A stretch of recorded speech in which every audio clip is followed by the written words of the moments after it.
Thank you.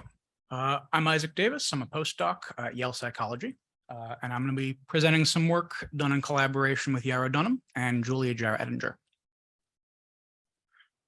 Human societies decompose into a wide range of interconnected social structures, from hierarchies and power structures, friendship networks and social cliques, expertise networks and collaborative task groups. And our ability to recognize and understand these structures can be crucial for navigating our everyday social experience, whether we're trying to work our way up a company ladder, integrate ourselves into new friend groups, identify social partners to collaborate with, and so on.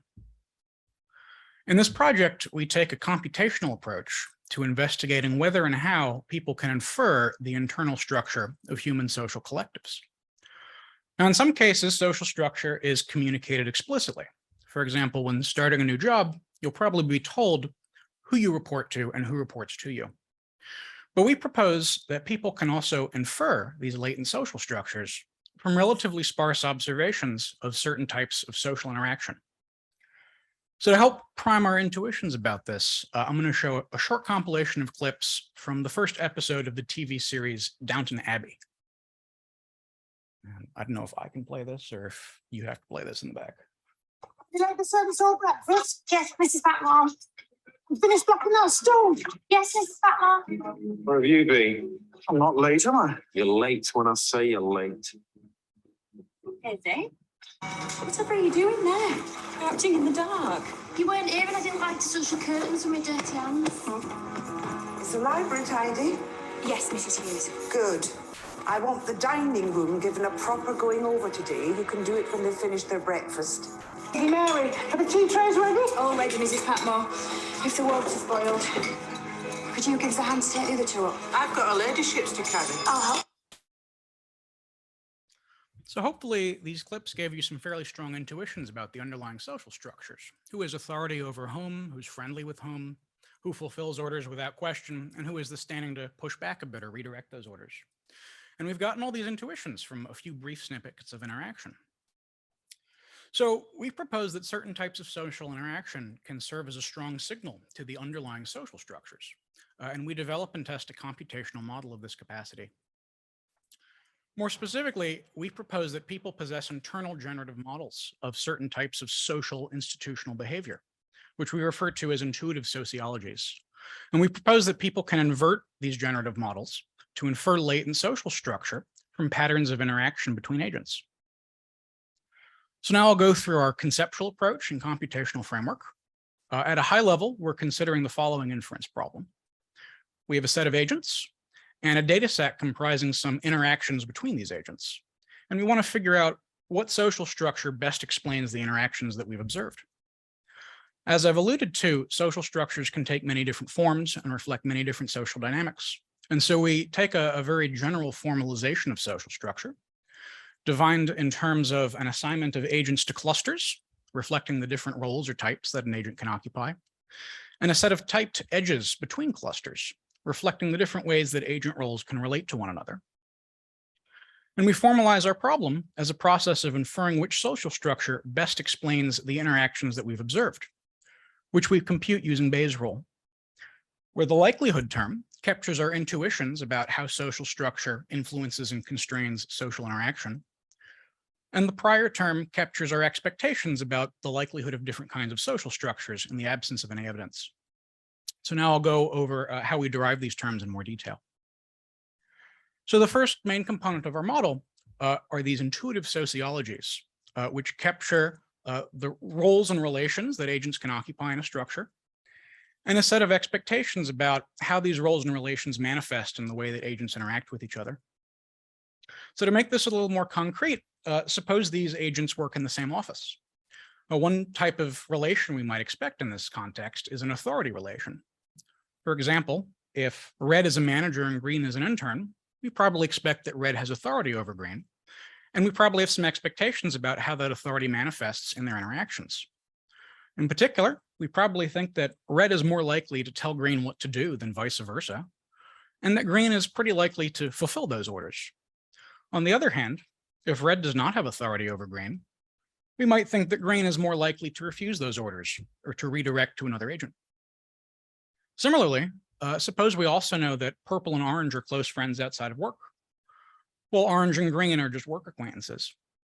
From this, we probably expect that if purple is going to invite someone to hang out after work, they're more likely to invite orange rather than green. So these are the types of norms and expectations captured by the intuitive sociology part of our model. And I'll pause here for a moment to make two important points. The first is we're not suggesting that there is a single generative model that captures all of these social intuitions. And it's really more accurate to think of these as a set of intuitive sociologies, one for each type of interaction or social dynamic that we're interpreting. And in the context of our framework, each sociology constitutes its own discrete module, which can be swapped interchangeably in the broader inference model. Now, the second point is that while the origin of these intuitive sociologies is not our main concern for this project, we assume that they are learned or built out of more basic representations. And we draw on previous research suggesting that a lot of these basic building blocks are present in early childhood or even infancy, such as a representation of dominance relations, a notion of social closeness and social support, and a general capacity to read intentions from behavior. And while our framework is compatible with any sort of intuitive sociology, for the studies I'll present here, we focused on two particularly simple and salient social dynamics, which are authority and friendship. And we formalize these as a type of generative model of social interactions. So to do this, we model interactions in three discrete steps. The first step determines which agent will initiate an interaction, and the corresponding term captures our intuitions about who is likely to initiate different types of interactions. For example, that an agent with lots of direct subordinates in a hierarchy is more likely to give orders than an agent with no direct subordinates. Next, the initiator chooses who to interact with. And again, this term captures our intuitions about that phase of the interaction. For example, that agents are more likely to give orders to subordinates rather than superiors, more likely to give invitations to friends rather than strangers. And finally, the recipient chooses how to respond to the interaction, which for these studies we model as a binary yes or no. And so each intuitive sociology consists of a set of parameters for each of these terms. And those parameters jointly determine our likelihood term. Now, the second thing we need is this structure prior. And again, as I've alluded to, it's important that our framework be able to capture a wide range of social structures without too many prior constraints on the form or complexity of those structures. To achieve this, we use a type of non-parametric prior called a Chinese restaurant process, often described in terms of a process for seating customers at a restaurant with an infinite number of tables, which enables the model to infer the optimal number of clusters or types directly from the data. And we modify a standard CRP to sample both cluster assignments and edges between clusters in alternating steps, which gives us a prior over social structures with unbounded complexity. So this is how we derive our main inference equation. But note that this defines a probability distribution over an infinite set of possible social structures, which is really hard to visualize or analyze directly. So what we actually output is an average adjacency matrix, where the value of cell I comma j is the probability that agents I and j share the same cluster, which we represent here with color. So for example, the dark color of this cell shows that green and orange most likely share the same cluster, while the light color of this cell shows that green and purple are most likely in different clusters. And so this is what gets outputted and ultimately compared against human data. So now I'll discuss the initial studies that we ran to test and validate our model against human inferences drawn from the same data.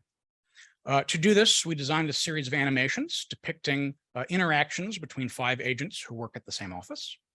Our animations depicted one of 2 different types of social interactions, either inviting someone out to hang out after work, as depicted on the left, or giving a work-related order, as depicted on the right.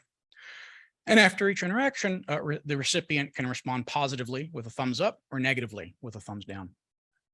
To generate our stimulus videos, we first chose a set of ground truth social structures over these 5 agents.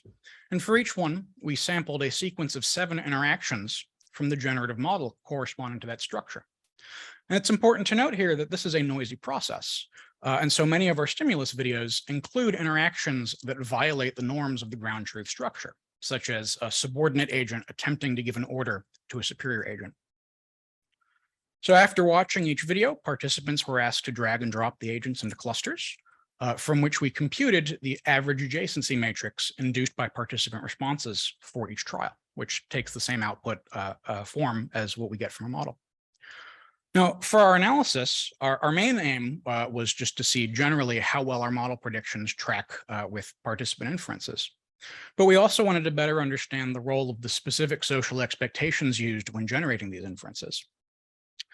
So to do this, for each trial, we compared the adjacency matrix induced by participant responses against the average adjacency matrix inferred by the structure using the appropriate sociology, given the type of interactions being depicted, as well as the same structure inferred using the inappropriate sociology.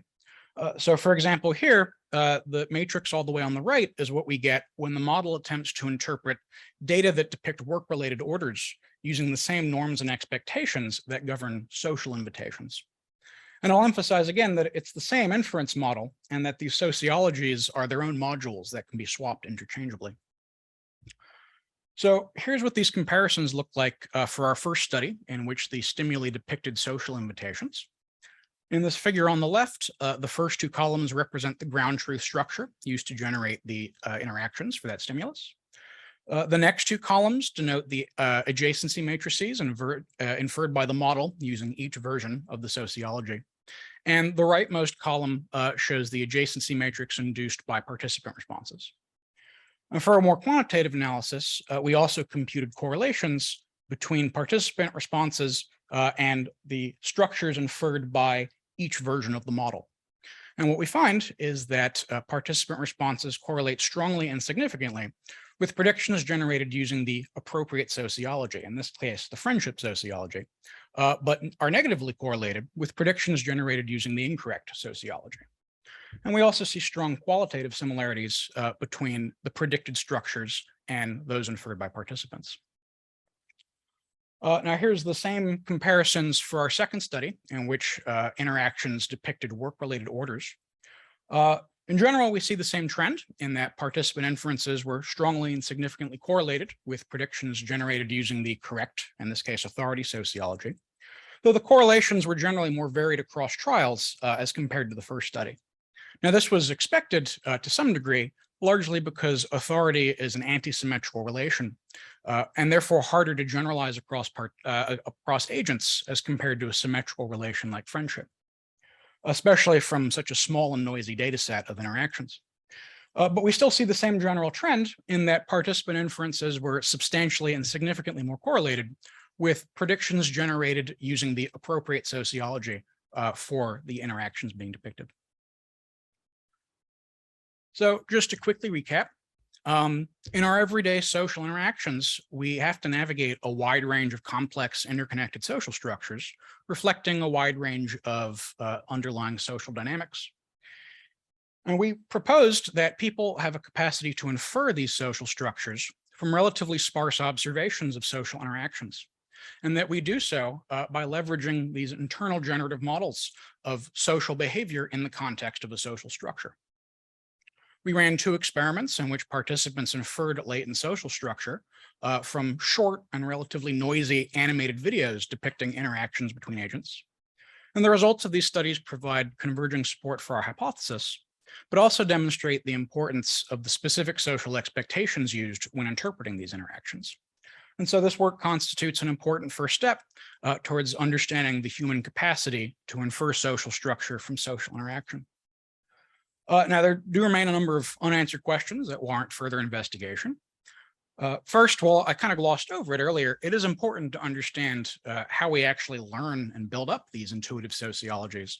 And even more fundamentally, how we learn to distinguish different types of social interaction and associate them with different kinds of underlying social dynamics.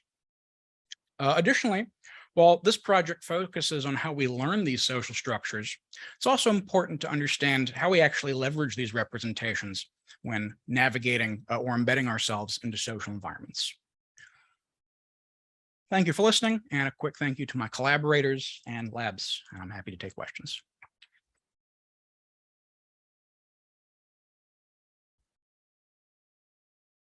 Hi, thanks. I guess I'm just wondering, I wonder if you could expand on where in the model, like the social aspect comes in, or rather, another way of phrasing it is, could you use a similar model for like other types of relational data? Yes, so you could think of this as a type of infinite relational model. And the difference is that the part of the model where we're modeling the actual interactions, you can think of an interaction as a type of relation with multiple dimensions. So like if I tell you to do X and you say no, you can think of that as a relation in 3 steps. So in a sense, you can think of this as a generalization of a relational model.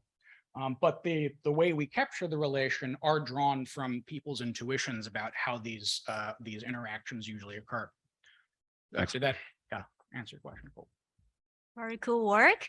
I also wonder your thoughts on that. So in this case, and then you are using the Chinese restaurant process as a prior, and then kind of all the clusters in the same level. And then, but then in the social structure, we tend to have these hierarchical structures, have a manager, team leader, and the worker, things like that. So I just wonder, and your thoughts about how to scale up into this more hierarchical structure, more complex structure. Yeah, so actually the model that I presented does infer hierarchies because it's simultaneously inferring cluster assignments and edges between clusters. Mm-hmm. So to infer a hierarchy, you would assign, let's say there's 2 managers and 3 employees. You would assign the managers to one cluster, the employees to another cluster, and then assign an authority edge from the manager cluster to the employee cluster. So in that sense, the model can recover hierarchies. Though in sort of future work, we're looking at other versions of this that use more structured generative processes for the prior, such as a generative grammar that assumes certain types of primitive social structures that it can compose together, sort of building in more of those intuitions about hierarchies in prior itself. But this version of the model can recover those sorts of hierarchical social structures. Okay, thanks. Hi there. Thank you for the really cool work. I just had 2 quick questions just about your future work. One, I was wondering if you had any plans to expand this to look at more linguistic analyses to infer social structures. So like, for instance, I can imagine like a Reddit data set you could look at, or Reddit is just one example, but looking at like emotional content of verbs or like types of discourse acts to see how you can infer social structure. Yeah, so that is actually one of the applications we've thought about, though we haven't worked out any of the details about how it works. But at some point, we were looking at these databases of email exchanges between people in a company. And obviously, it's a whole separate problem of figuring out how to parse them and pull out the relevant terms and categorize them into type of interactions. But the general conceptual approach can definitely apply to other kinds of exchanges, like verbal exchanges, picking up on who's being very strict in an exchange versus who's being more lax. And so that's definitely something that we're looking to do in future work. Awesome. Sorry. And then the second question is just about types of power. So I don't know if you're familiar with like French and Raven's work on like different bases of power, like expertise versus like hierarchy versus course power. So I wasn't sure if you had plans to look at anything in that sort of frame and see how those hierarchies, those networks differ in structure, both from how humans perceive them and then how your sociologists capture them. Yeah. So in the context of what we have now, the work we're doing now expands the set of interaction types and social dynamics that we're looking at, one of which is what you might call mentorship, and then a variation of that that's like mentorship in different types of expertise. So in that sense, we are looking at how this would apply to another social dynamic like technical expertise and mentorship within that context. And more generally, we're looking at, and this relates more to the how do we learn social structures part.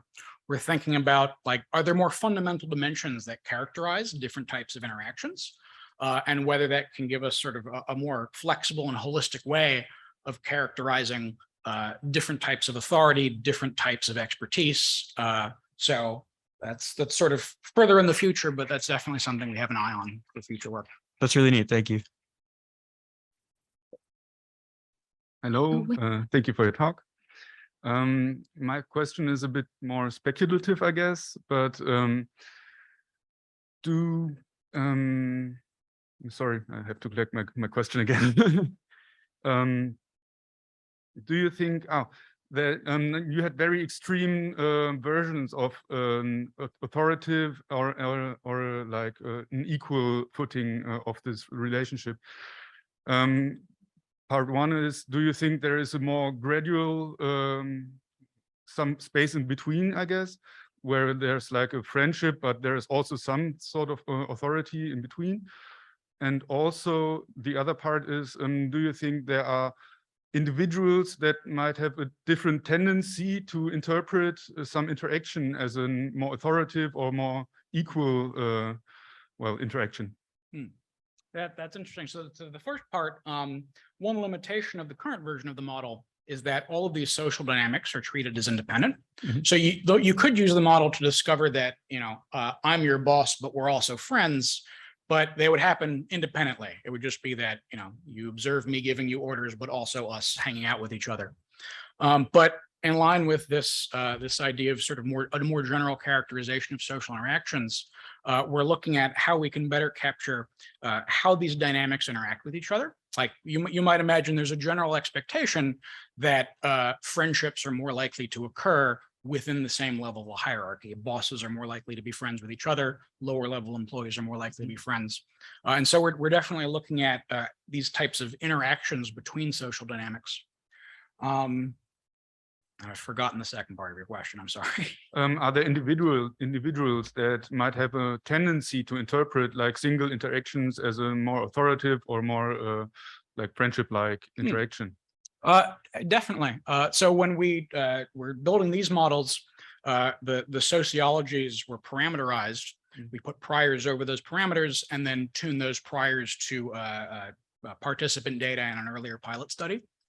But you could definitely model different kinds of observers. So rather than taking a prior distribution to capture the general population's view of the strength of different kinds of authority, you could certainly model different types of observers with different specific values of these hyperparameters of the model. So that's not something we've thought about thus far, but that's definitely something we could do in a very interesting way forward. Very interesting work. Thank you. Thank you.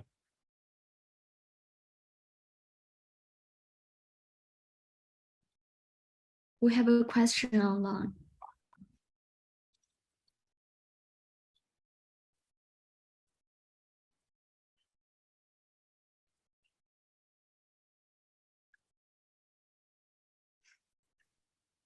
Online questioner, go for it. Yeah, Emery, feel free to speak up. Testing. Can you hear me? Yeah, Sorry. we can hear you. Yes. I'd started. I didn't realize I was I think my headphones turned off. Okay, so the question was, do you think it would be possible to drop actually the response to agent? And that seems kind of weird, but the reason I wonder that is if you've seen last year there was the Alexei Navalny, the Russian opposition leader, put out his documentary of him calling his assassin, and part of the after he'd survived the assassination attempt, part of that was that they had put together phone records of just who had called who in sort of what order. And based just on that information, basically, there was more information there, but I think just mainly on that, they were able to figure out who was who to an extreme extent. Like they basically figured out, okay, well, this phone number is Putin. This phone number is the leader of the group. This phone number is the person who actually put the poison in the in his underpants, I think it was. And I wonder if you could do that here. Like, could you just drop response to agent and figure this out just based on your knowledge of the way hierarchical power structures communicate with each other and how often and when? So we did, I didn't show it here, but we did have an alternate or one of many alternate versions of the model that does exactly that. It drops the response and just looks at who's communicating with who. My intuition based on how that turned out is that you would need a much larger data set for that to be effective. Because, with only a handful of interactions, if I am sort of just going around being annoying, telling people to do things that they have no obligation to do, if I do that even 2 or 3 times, that's going to be enough to throw off the inference if we're just looking at who initiates. Whereas if you see me doing that and everyone's telling me, no, go away, that second part of the interaction is really key for picking up that social structure. So I get the sense that you certainly could, but you would need a much bigger and richer data set of interactions for that to be effective. Okay, cool. Yeah, no, thank you. That are proper time.